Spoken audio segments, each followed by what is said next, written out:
अगर आप फार्मेसी करना चाहते हैं या फार्मेसी स्टूडेंट हैं, यह वीडियो आपके लिए है। ये वीडियो उन सभी स्टूडेंट के लिए हेल्पफुल होने वाला है जो जानना चाहते हैं बी फार्मा में स्कॉलरशिप कितनी मिलती है और किस किस को मिलती है।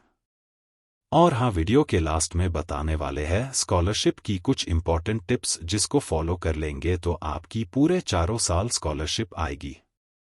आज की इस वीडियो में हम यूपी स्कॉलरशिप यानी कि उत्तर प्रदेश सरकार की स्कॉलरशिप के बारे में बात करने वाले हैं। हर स्टेट की अपनी स्कॉलरशिप है स्टूडेंट की सहायता और सहूलियत जिससे आगे की पढ़ाई बिना रुकावट जारी रख सके। इसके लिए स्टेट गवर्नमेंट और सेंट्रल गवर्नमेंट स्कॉलरशिप देती है। स्टूडेंट को स्कॉलरशिप कैटेगरी वाइज अलग अलग मिलती है, सबको एक बराबर नहीं मिलती है। पता लगा अमीर गरीब जो भी बी फार्मा में एडमिशन करा लिया उसको एक समान स्कॉलरशिप मिले, जैसे कि अगर 50,000 गरीब को मिल रही है और 50,000 अमीर को मिल रही है, तो ऐसा नहीं है। यह कैटेगरी वाइज मिलती हैं। चलिए जानते हैं कैटेगरी क्या है, स्कॉलरशिप कौन कौन सी कैटेगरी में डिवाइड किया गया है। हमारी पहले कैटेगरी जनरल कैटेगरी, उसके बाद है ओबीसी अदर बैकवर्ड क्लास के बाद है माइनॉरिटी, इसी को अल्पसंख्यक भी कहा जाता है।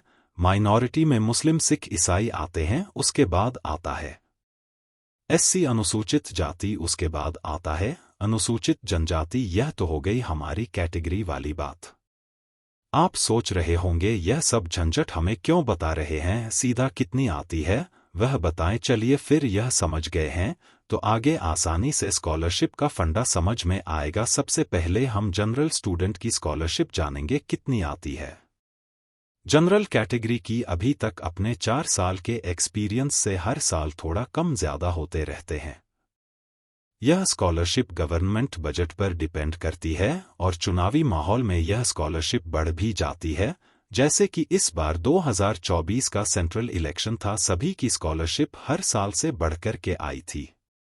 ज्यादातर यूपी में जनरल कैटेगरी की स्कॉलरशिप 36,000 से 40,000 तक आती है।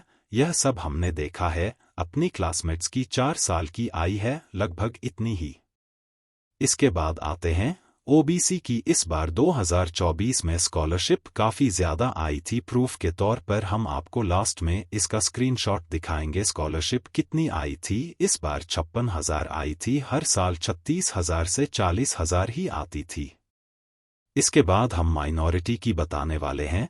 मुस्लिम की इसमें भी हर साल लगभग 36,000 से 40,000 आती थी। इस बार 2024 में 50,000 आई। पूछेंगे क्यों, क्योंकि सामने सेंट्रल इलेक्शन था इसीलिए बढ़कर आई थी और हर साल 36,000 से 40,000 ही आती थी। प्रूफ भी दिखा दूंगा स्क्रीन पर, नहीं तो कहेंगे ज्यादा ही बता रहे हैं, इतनी नहीं आती। चलिए फिर आगे बढ़ते हैं। एससी और एसटी कैटेगरी की जानने वाले हैं। एससी एसटी कैटेगरी की स्कॉलरशिप ज्यादा आती है। पूछेंगे क्यों, क्योंकि एससी एसटी की 2 इंस्टॉलमेंट में स्कॉलरशिप मिलती है, पहले तो स्टेट गवर्नमेंट की और दूसरी सेंट्रल गवर्नमेंट की। कुल मिलाकर एससी एसटी की तो ज्यादा ही आती है, अदर कैटेगरी से फायदे में रहते हैं। मन में सवाल होगा कि इनकी ज्यादा क्यों आती है, हमारी क्यों नहीं आती।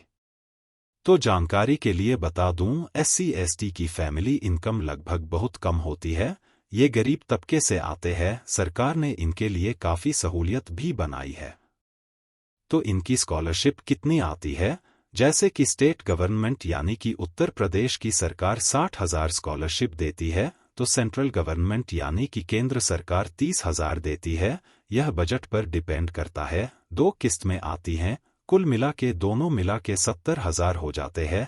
यही सेम नहीं जो बता रहे हैं, इसमें घट बढ़ सकती हैं, पर हाँ लगभग सभी कैटेगरी वाइज से ज्यादा ही है इसमें। और हाँ, लास्ट में कुछ टिप्स देता चलूं। 1, जितना पहले हो सके स्कॉलरशिप फॉर्म भर दे और कॉलेज में सबमिट कर दे। 2, आपको आय जात निवास नया लगाना है, एकदम लेटेस्ट। 3, एडमिशन आपको काउंसलिंग से लेना है, इसमें 100% आने के चांस रहते हैं। 4, अपने खाते को एनपीसीआई लिंक करवा लेना है। उम्मीद है कि वीडियो आपको हेल्पफुल और इन्फॉर्मेटिव लगा होगा। अगर आप फार्मेसी स्टूडेंट हैं या फार्मेसी में एडमिशन लेना चाहते हैं तो चैनल को सब्सक्राइब कर लीजिए। हम फार्मेसी से रिलेटेड वीडियोस बनाते रहते हैं। अगर आपको यूपी स्कॉलरशिप से रिलेटेड कोई सवाल हो तो पूछ सकते हैं कमेंट बॉक्स में। थैंक यू, मिलते हैं किसी नेक्स्ट वीडियो में।